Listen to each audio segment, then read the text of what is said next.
Bharati's Vedanta Elements Retirement Community near Valasarvagam, Chennai. For booking, call 78268 78268.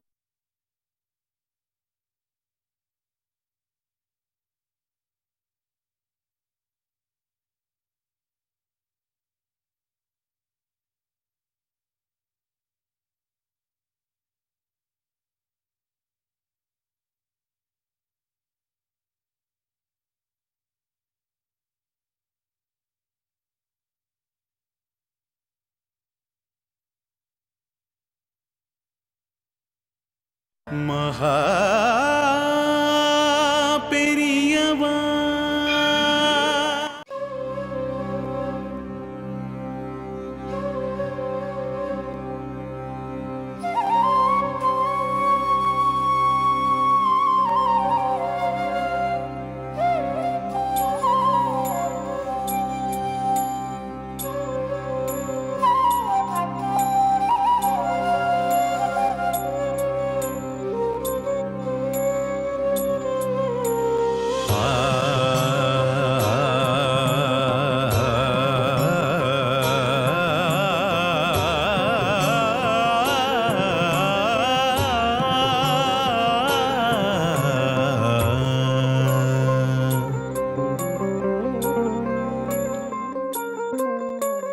जय जय शंकर शंकर हर हर शंकर शंकर जय जय शंकर शंकर हर हर शंकर शंकर शंकरं जय शंकरं चंद्रशेखरं सुधाकरं शंकरं जय शंकरं चंद्रशेखरं सुधाकरं काञ्चीपुरनिवासं भुवनरक्षितं कृपाकरं काञ्चीपुरनिवासं भुवनरक्षितं कृपाकरं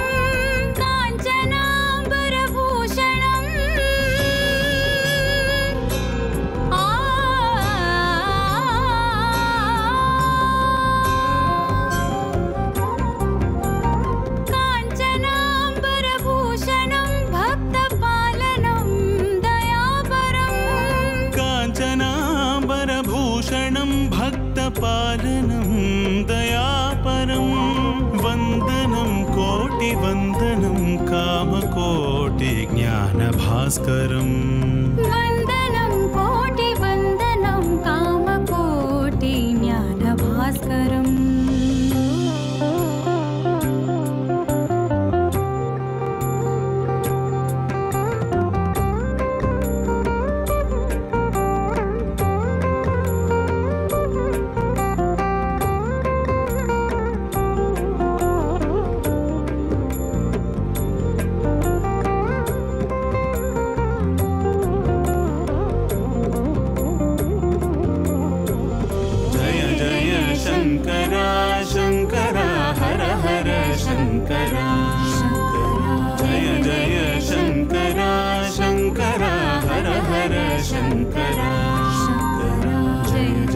शंकर हर हर शंकर जय जय शंकर हर हर शंकर शांभवं शिव शांभवं भस्मभूषणयोगिनं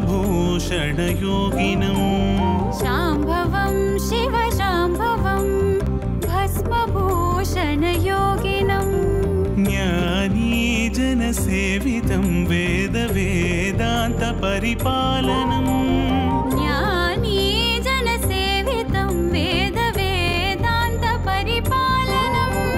सूर्यकोटि प्रकाशं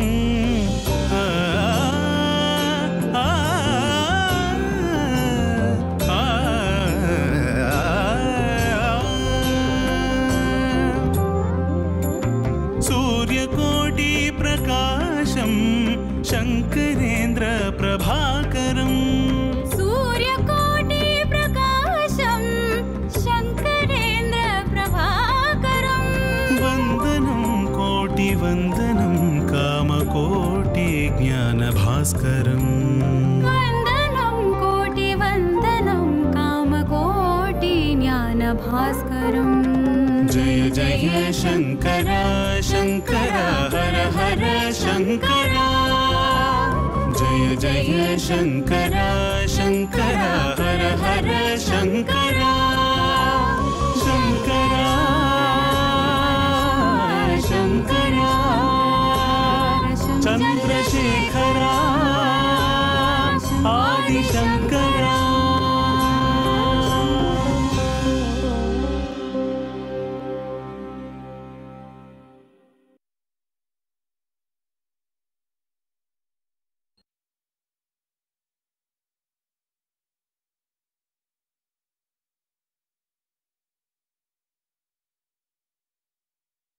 நம்ம ஒவ்வொருத்தரோட தேகத்திலையும் ஒவ்வொரு அங்கத்துக்குள்ளேயும் அதுக்குண்டான அதிதேவதையா ஒரு தேவதை இருக்கா.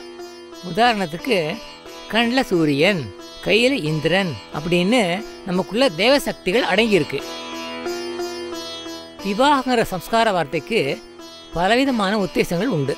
அதாவது பெண்களுக்கு ஒரு சித்த பரிசுத்தி ஏற்படுத்துறதுக்கு பதி அப்படிங்கிற பிடிப்பை ஏற்படுத்தி தருது. கனகதாரா வரேன் பாட்டி.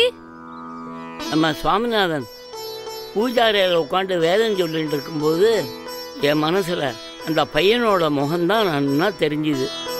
வந்த 15 நிமிஷத்தில் எப்படி எல்லாரையும் அசர வச்சுட்டான். அதில் நம்ம அனுஷா வீணா அவங்ககிட்ட வாயை கொடுத்து மாட்டின்ட்டு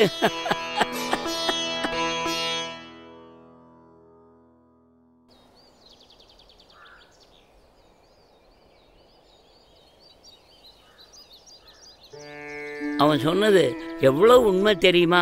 அதாவது அப்பியரன்சஸ் ஆர் டிசப்டிவ். இதை அனுஷா அன்றைக்கே ப்ராக்டிக்கலாக புரிஞ்சுட்டு இருப்பா. அதாவது இப்போ நாம் ஒருத்தரை பார்த்தோம்னா அவளை பற்றி ஒரு அபிப்பிராயத்தை நாம் நமக்குள்ளே உருவாக்கிக்கிறோம். அதே மாதிரி இப்போ நாம் ஏதோ ஒரு ஃபங்க்ஷனுக்கு அதுக்கு அப்படின்னு போகிறோன்னு வச்சுக்கேன். அப்போது நாம் ஆட்டோவில் போய் இறங்கினோம்னா அதுக்கு ஒரு தனி மதிப்பு. அதுவே ஒரு பெரிய காரில், அதாவது இந்த பென்ஸு எஸ்யூவி இப்படிலாம் சொல்கிறாளே, அந்த மாதிரி பெரிய காரில் ஆடம்பரமாக போய் இறங்கினா அதுக்கு கிடைக்கிற மதிப்பே தனி. ஸோ மனுஷாலோட மதிப்பே அவனோட உடை, கம்பீரமான தோற்றம், எதில் வந்து இறங்குறான், இதில் தான் இருக்குது. இப்பெல்லாம் காலம் அப்படி ஆயிடுத்து. வாஸ்தவம் தான் தாத்தா. தோற்றத்தை வச்சு எடை போடுறதுங்கிறது 100% தப்பாதான் இருக்கு. நானே சொல்லணும்னு நினைச்சேன். அந்த பையனோட முகத்துல அப்படி ஒரு தேஜஸ் பார்த்துட்டே இருக்கலாம் போல தோணித்து. வேதாத்தியனம் பண்றவாளுக்கே உள்ள முக லட்சணம் அது.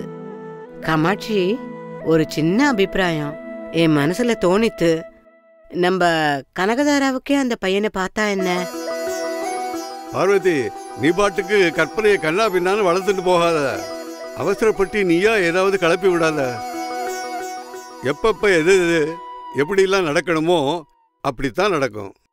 இல்லை மாமி, இது டூ ஏர்லி டு டிசைட். உங்கள்கிட்ட சொல்கிறதுக்கு என்ன? இன்ஃபேக்ட் நானும் காமாட்சியும் அன்றைக்கு ராத்திரி சந்தான கோபாலனை பற்றி தான் பேசிகிட்டு இருந்தோம்.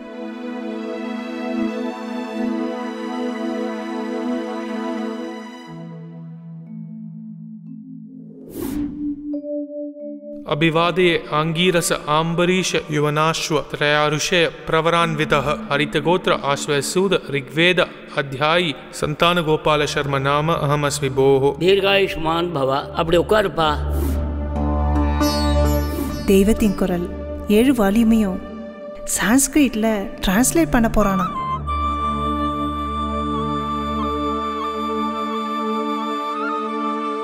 டெய்லி பிக்ஷை எடுத்து அந்த பிக்ஷையில வர்றதுதான் அவனோட போஜனமா? என்னன்னா ஏதோ தீவிரமான யோஜனையில இருக்கே. நம்ம ஆத்துக்கு வந்திருந்தானே அந்த பையன் சந்தான கோபாலன், அவனுடைய பாண்டித்யமும் அவன் பேசின விதமும் அவனோட தேஜஸான அந்த முகமும் என் மனசுல திரும்ப திரும்ப வந்துட்டே இருக்கு. உங்க மனசுல என்ன ஓடுறதுன்னு எனக்கு தெரியும். ஏன்னா நம்ம கனகதாராவுக்கு வேணா. என்ன காமாட்சி, பொண்ணை பெத்த எல்லா அம்மாக்களும் நினைக்கிற மாதிரி நீ நினைச்சிட்டியா? நானும் ஒரு க்ஷணம் அப்படி நினைச்சது வாஸ்தவம் தான். ஆனா என்ன, அவனை பத்தி இன்னும் கொஞ்சம் டீட்டெயில்ஸ் தெரிஞ்சதுன்னா தேவலான்னு தோன்றதா? இல்ல அவனும் நம்மளும் சகோதரமாயிட்டா என்ன பண்றதுன்னு யோசிக்கிறேளா? அவன் நம்ம தாத்தாவை நமஸ்காரம் பண்ணி அபிவாதியை சொன்ன போதே வேற கோத்திரம்னு எனக்கு புரிஞ்சிடுது. அது பிரதான காரணம் இல்லை. அவன் முறையா வேத அத்தியனம் பண்ணிட்டு பிரம்மச்சரியத்தை கடைபிடிச்சுட்டு இருக்கான். இடையில நாம பூந்து அவனுக்கு ஒரு தர்ம சங்கடமான நிலையை உண்டாக்கிடக்கூடாது இல்லையா?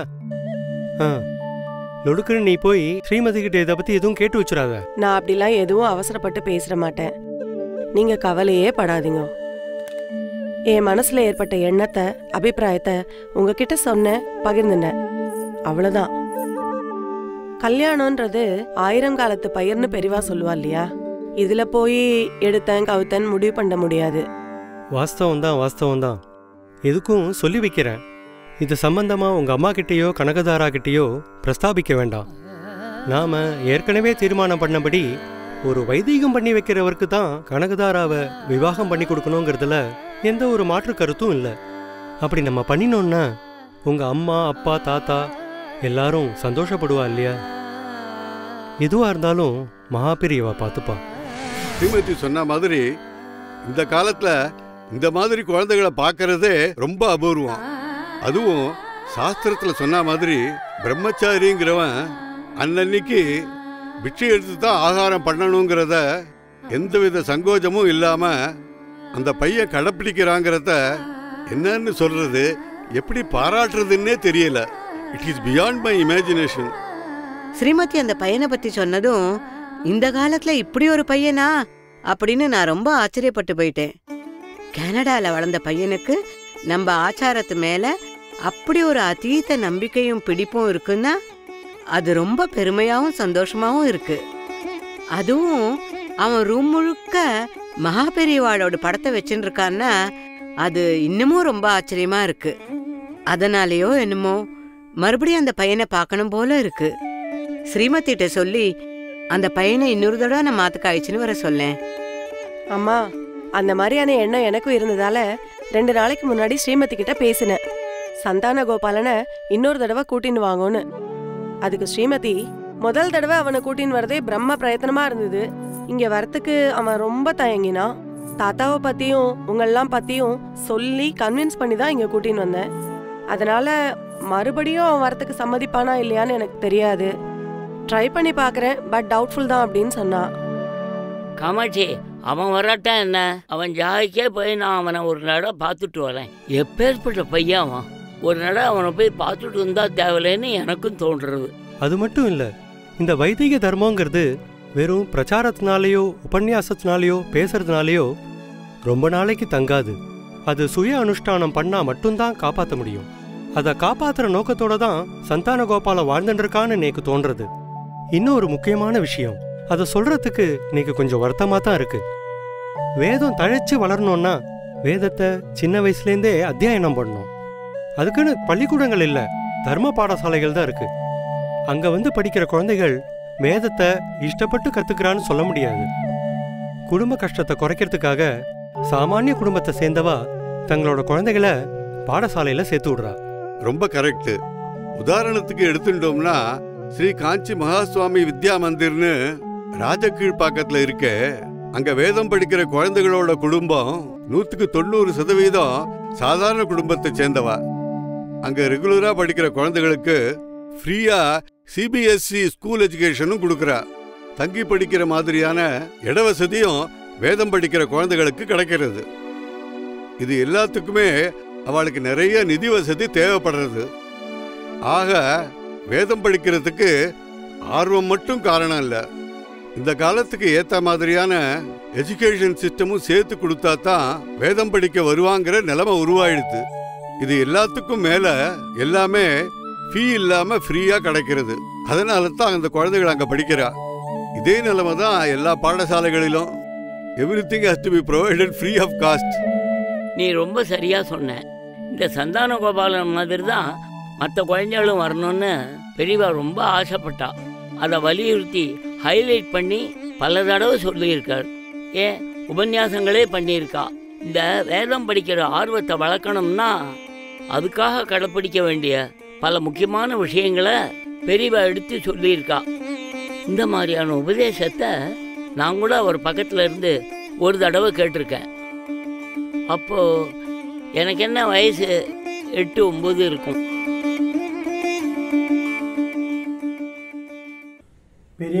பக்தாளுக்கும் ஏனைய ரசிகர்களுக்கும் என்னோட பணிவான நமஸ்காரம். ஒரு மிக மிக முக்கியமான ஒரு செய்தி உங்களோட பகிர்ந்துக்க வேண்டியிருக்கு. அதனால தான் இந்த வீடியோ.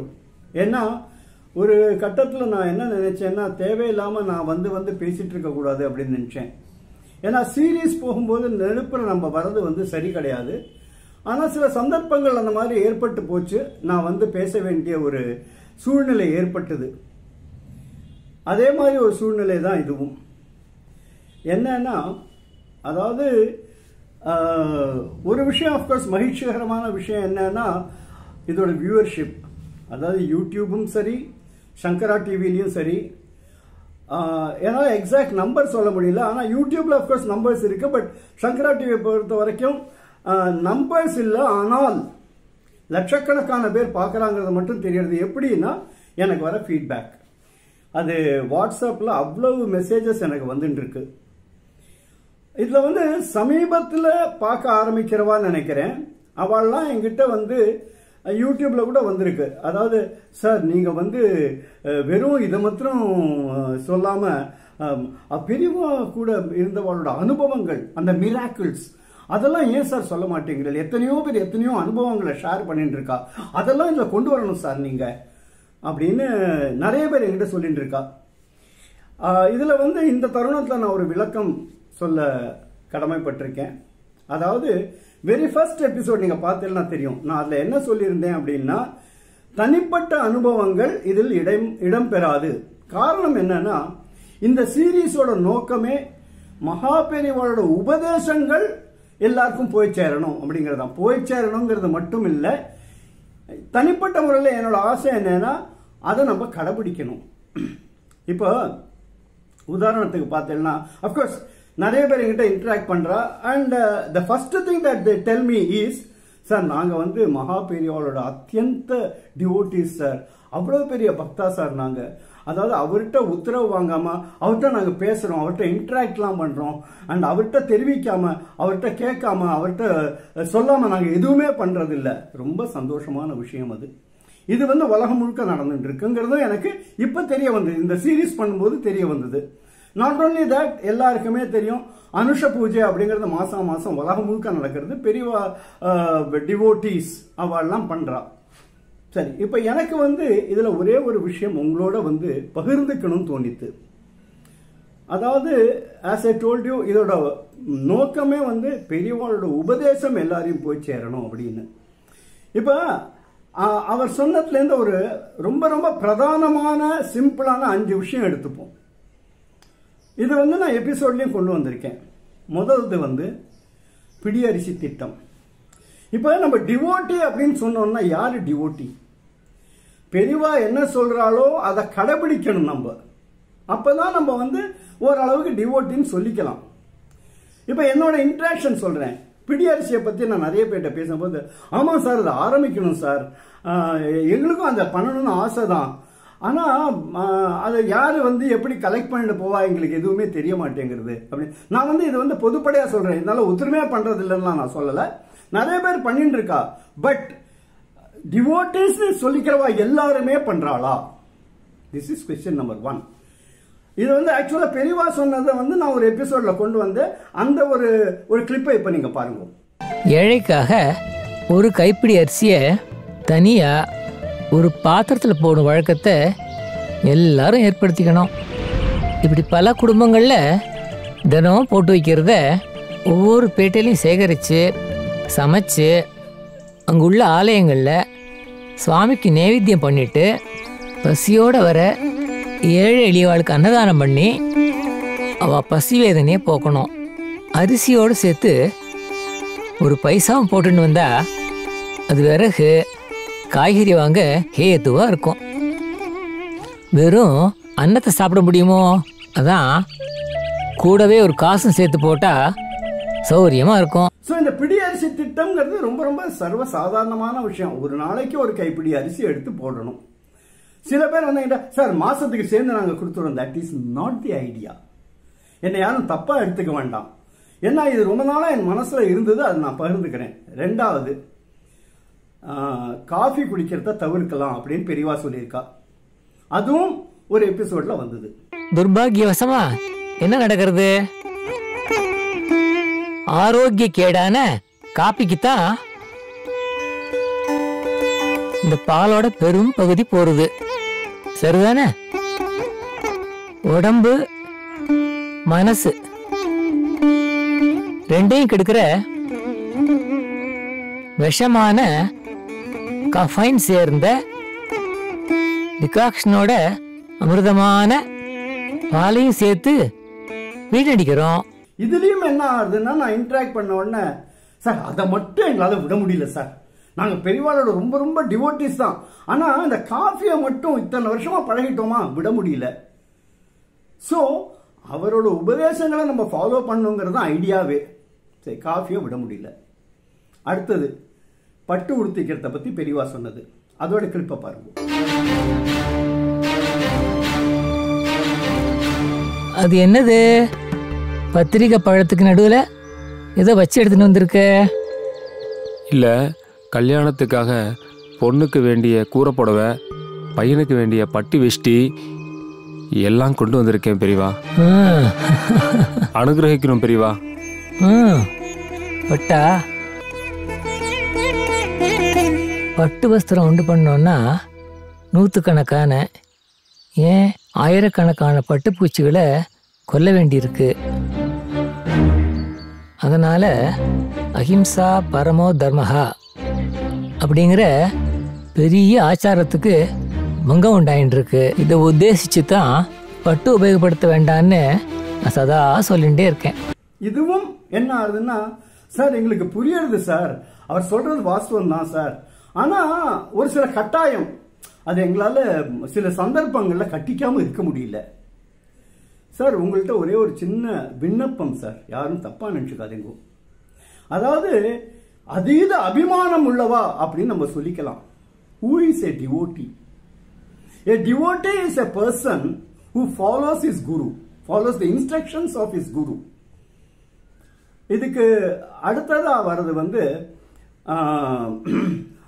நித்திய கர்மானுஷ்டானங்கள்.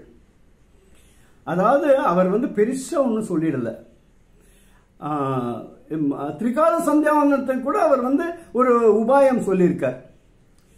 பட் நம்ம என்ன சொல்றோம் சார், காலங்காலத்தில் எழுந்து இந்த ஆஃபீஸ் கிளம்புறதுக்கே ரொம்ப டைம் கரெக்டாக இருக்கு சார் அப்படின்னா அட்லீஸ்ட் காயத்ரி மந்திரமாவது சொல்லலாம்.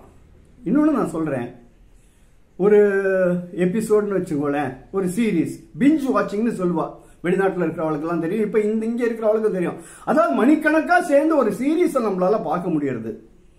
இப்போ சமீபத்தை எக்ஸாம்பிள் சொல்றேன். எனக்கு யாரோ சொன்னா, ஏதோ ஒரு கண்ட்ரியில், அதாவது அவன் எல்லாருமே அனுஷ பூஜை பண்றவா, எல்லாருமே வந்து பெரியவாளோட டிவோட்டிஸ். ஆனா ஜெயிலருங்கிற படம் வந்த உடனே ஒட்டுமொத்தமா எல்லாரும் போய் அதை பார்த்தாலாம். நான் இதை வந்து குத்தமா தப்பா சொல்லல. எதுக்கு நான் இதை சொல்றேன்னா, சினிமா பார்க்கதை தவிர்க்கவும் அப்படின்னு பெரியவா சொல்லியிருக்கார். So let us do some soul searching. அவரை வந்து நம்ம டிவோட்டின்னு சொல்லிக்கிறோம். பட் இந்த சின்ன சின்ன சிம்பிள் விஷயங்கள் இதை கூட நம்மளால ஃபாலோ பண்ண முடியல, அவர் ஃபாலோ பண்றது இல்லை. அப்போ எனக்கு என்ன தோன்றதுன்னா, are we qualified enough to call ourselves as devotees? இது ஒன்று. இதுக்கப்புறம் வந்து அப்கோர்ஸ் வரதட்சணை பற்றியெல்லாம் பேசியிருக்காரு. அதெல்லாம் வந்து இப்போ திங்ஸ் ஹவ் சேஞ்ச். ஆனால் சேஞ்ச் ஆனாலும் ஆஸ்டெரிட்டியை குறைக்கணும்னு சொல்லியிருக்கார். அதெல்லாம் நம்ம வந்து இது பண்ணுறதில்ல, ஃபாலோ பண்ணுறதில்ல. பண்ணுறதில்லன்னா பண்ண முடியறதில்லைன்னு சொல்கிறோம். அண்ட் முக்கியமாக இந்த 5 விஷயம் சொன்னேன் தெரியுமா, அதாவது நாடு கடந்து போக வேண்டாம், சமுத்திரத்தை கிராஸ் பண்ண வேண்டாம் அப்படின்னு சொன்னார். சமுத்திரத்தை தாண்டணும்னா நாள் கணக்கில் மாச கணக்கில் கப்பலில் தான் போகணும். அதனால கப்பல்ல சந்தியாவந்தனம் முதலான அனுஷ்டானங்களை கடைப்பிடிக்க முடியுமோ? முடியாது. நாள் கணக்கா சந்தியாவந்தனம் பண்ணாம இருந்தா அதுக்கு பிராயச்சித்தம் அப்படி இப்படின்னு இருக்கு. எல்லாத்துக்குமே ஒரு கணக்கு இருக்கு. சந்தியாவந்தனம், பாஷ்யம் இதெல்லாம் சில நாள் பண்ணாம இருந்தா விட்டு போயிடுத்துனா அதனால பிரம்மண்யம் போயிடுன்னு சொல்லியிருக்கு. அதுலேயும் குறிப்பா சந்தியாவந்தனம், காயத்ரி இதெல்லாம் கடல்ல தண்ணி மேல போறபோது சொல்லக்கூடாது. அதனாலதான் பிராமணன் சமுத்திரம் தாண்டி போகக்கூடாதுன்னு சொல்றா. இதுவும் எனக்கு தெரிஞ்ச ஆயிரக்கணக்கான பேர் வெளிநாட்டில் தான் இருக்கா. கேட்டா சார் சந்தர்ப்ப சூழ்நிலை சார், என்ன பண்றது, அந்த மாதிரி ஒரு சிச்சுவேஷன் ஏற்பட்டு போயிடுது அப்படின்னு சொல்றா. அவளை நான் தப்பு சொல்லலை. பட் பெரியவாளோட டிவோட்டின்னு நம்ம சொல்லிக்கும் பொழுது இதெல்லாத்தையும் நம்ம நினைச்சு பார்க்கணும். இதெல்லாம் நம்ம பண்றோமா, இதெல்லாம் நம்ம ஃபாலோ பண்றோமா? At least what I feel is it's never too late. நம்மளால முடிந்த விஷயங்களை, இப்போ ஒரு கேள்வி வரலாம், சார் நீங்க இவ்வளவு பேசுறீங்க sir, what about you sir? நான் இது வரைக்கும் பிரகடனப்படுத்திக்கல, சொல்லிக்கல. I don't drink coffee. டீயும் விட்டுட்டேன் சமீபத்தில். ரெண்டாவது, I have never own silk, பட்டு நான் உடுத்துறது கிடையாது. தேர்ட் திங் வெளிநாடு. வெளிநாடு எப்படின்னா பெரியவாளே சொல்லியிருக்கா, ஒரு பர்டிகுலர் பர்பஸாக இருந்தால் போயிட்டு வரலாம் அப்படின்னு. அதே மாதிரி 1982 நான் போனேன். ஒரு சில காரணங்களுக்காக there was a compulsion 89ல். ஆனால் அங்கே இருந்த 82 to 89 முள்ளு மேலே இருந்த மாதிரி தான் இருந்தேன் நான். 89ல் வந்தவன் தான். எனக்கு வெளிநாடு போகணுங்கிற ஆசை துளி கூட கிடையாது. ஸோ இப்போ அஃப்கோர்ஸ் அதுக்காக நான் ஏன்னா இந்த சீரியஸ் எடுக்கிறதுக்கு முன்னாடி இப்பவும் நான் சொல்றேன், I don't call myself a devotee of Paramacharya, of Maha Swamigal. No, அவர் மேல அதீத ஒரு அபிமானம் உண்டு, ஒரு மரியாதை உண்டு. அவர் சொல்ற விஷயங்களை நம்ம கடைபிடிக்க முயற்சி பண்ணணும் அப்படிங்கிற எண்ணம் எனக்கு உண்டு. அவ்வளவுதான். இதுதான் நிதர்சன உண்மை.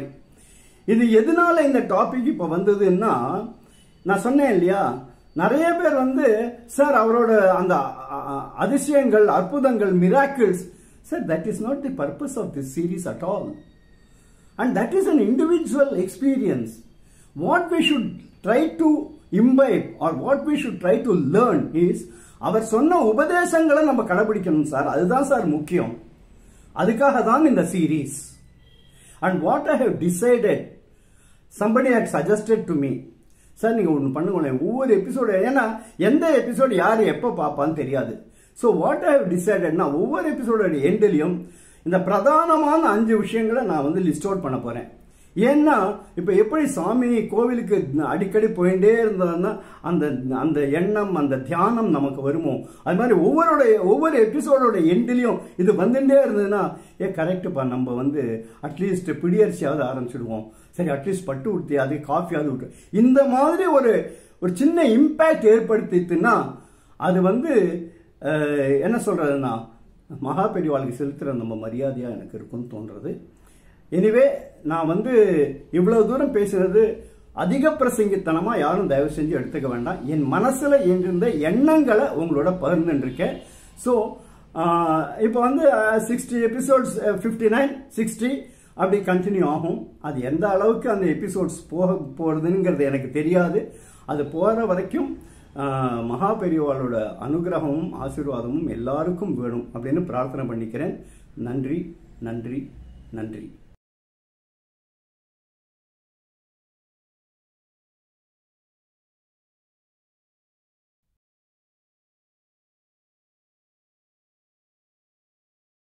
மகா